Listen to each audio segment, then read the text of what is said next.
میں غدار ابن غدار کا بیٹا ہوں اور میں سمجھتا ہوں کہ آج کی تقریر کے بعد شام میں کہیں میں بھی چوتھی نسل میں اس نعرے سے گزروں گا۔ ہم تو غدار ہیں، ہم تو سب کہتے ہیں ہندوستان کی تقسیم کے خلاف تھے۔ آج بات ہو جائے 77 سال بعد کہ تقسیم ہندوستان کا فائدہ کتنا ہوا ہے، نقصان کتنا ہوا ہے۔ جوڈیشری بات کرتی ہے ایک ISI کی کرنیل کی،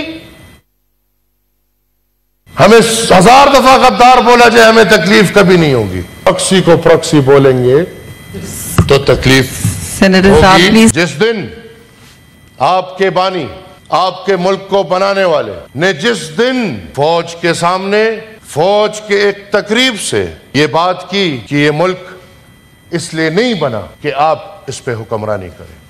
مسئلہ آپ کا شروع ہوتا ہے 47 میں۔ ہندوستان آزاد ہوتا ہے اور پاکستان بنتا ہے۔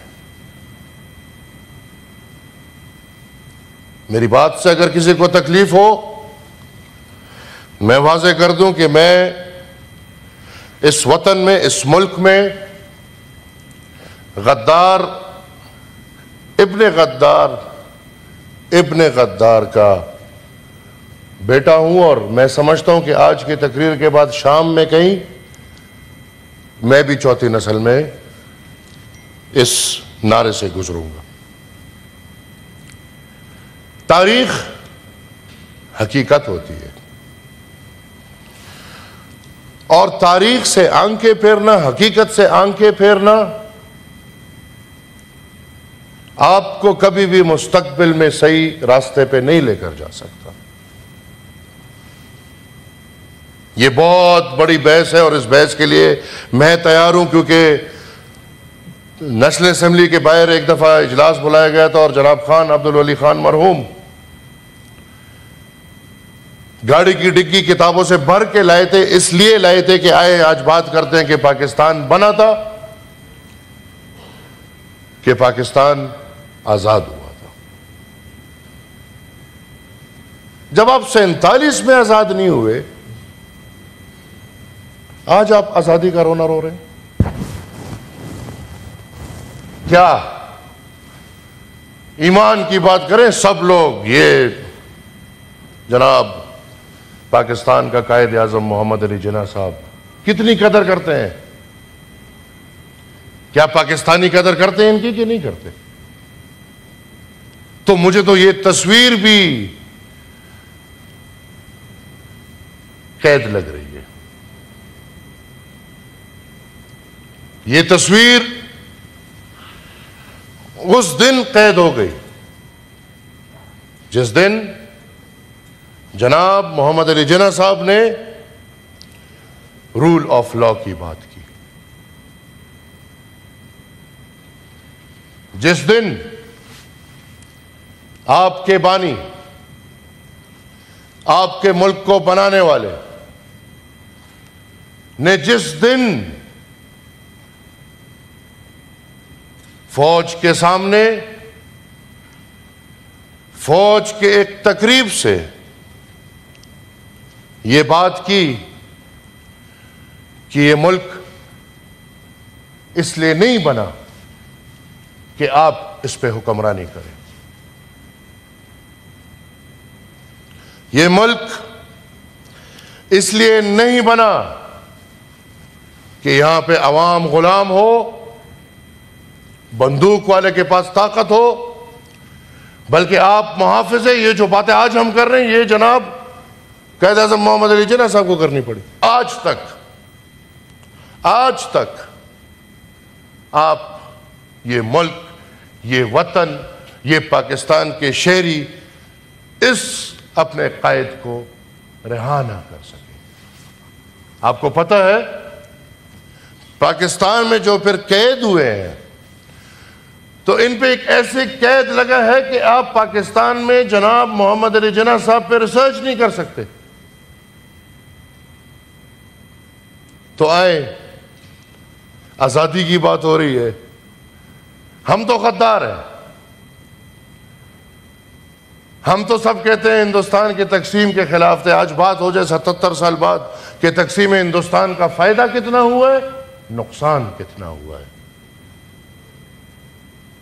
ہم تو چلے غدار ہیں, لیکن آپ میرے معزز اراکین آج جوڈیشری اور ملٹیبلشمنٹ کی لڑائی سے نکل کے کیا میں آپ کے لیے یہ بات اٹھانے کو تیار ہوں, میرے ساتھ کھڑے ہونے کو تیار ہے کہ آج یہ ایوان یہ مطالبہ کرے کہ جو پابندی پاکستان میں جناب محمد علی جناح صاحب کے اوپر ریسرچ کرنے پہ لگی ہے یہ کھول دی جائے, اور میرے سمیت سب کو یہ موقع ملے کہ ہمیں پتہ چلے کہ ہمارے قائد, ہمارے رہبر, ہمارے اس ملک کے بانی محمد علی جناح صاحب کون تھے.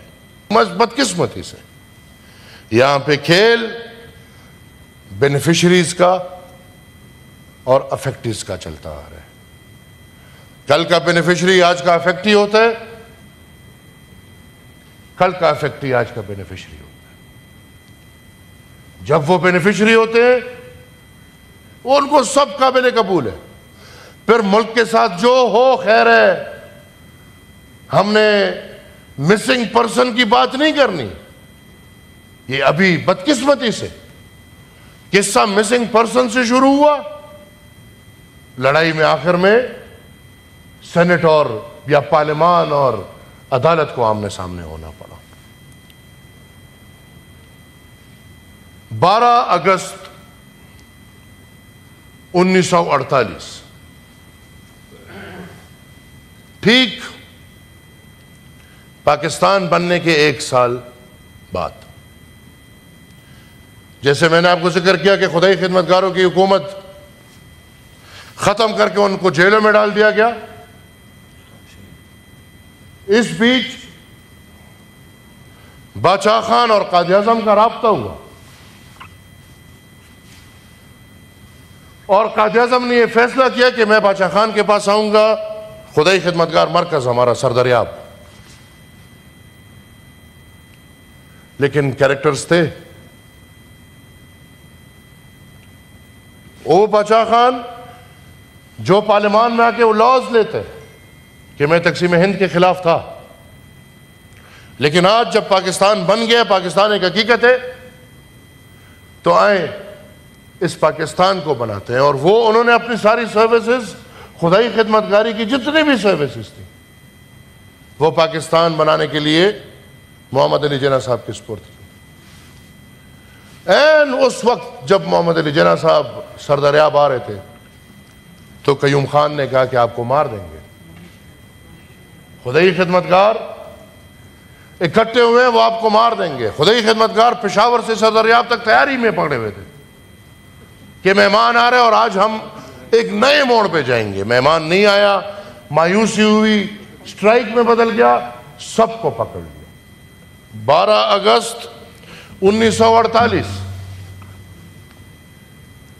ہمارے پختون بھائی بہنیں وہ کہتے کہ یار یہ انگریز کو تو نکالنے میں ہمارا بے بنیاد نکل گیا. انگریز کو کس نے نکالا؟ جی 2:30 بج رہے ہیں. انگریز کو کس نے نکالا؟ انگریز کو فوجی نے تو نہیں نکالا, یہ تو فوجی تھے. تب بھی سلوٹ, آج بھی سلوٹ, ان کو تو تنخواہ اس کی مل رہی ہے.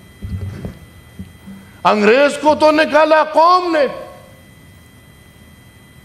پختونخوا میں خدائی خدمتگار نکلے,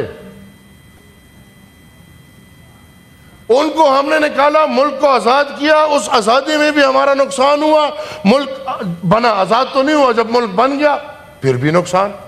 تو انہوں نے سوچا کہ بھئی ہمارے سب لیڈران قید ہیں, لہٰذا ہم ایک سٹرائک کرتے ہیں. اور وہ سٹرائک بھی کسی کے پاس بندوق نہیں, کسی کے پاس کچھ بھی نہیں. ایک پرامن خدائی خدمتگاروں کے بارے میں جس نے بھی پڑھا ان کو پتہ ہے کہ وہ عدم تشدد کے پیروکار تھے, اور وہ عدم تشدد پہ ان کا سارا نظریہ تھا. کیا ہوا اس احتجاج پہ؟ آپ کے پاکستان کے فوج, یہ اگر آپ لوگوں کو نہیں پتا, یہ آپ کان کھول سن لیں, کان کھول لیں. نہتے شہریوں پہ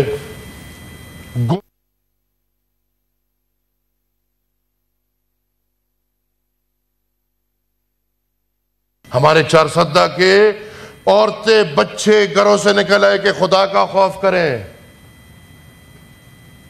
گودوں میں اپنے بچے لے کے آگے، سروں پہ قرآن نکل کے لے آئے کہ آپ کیا کر رہے ہیں؟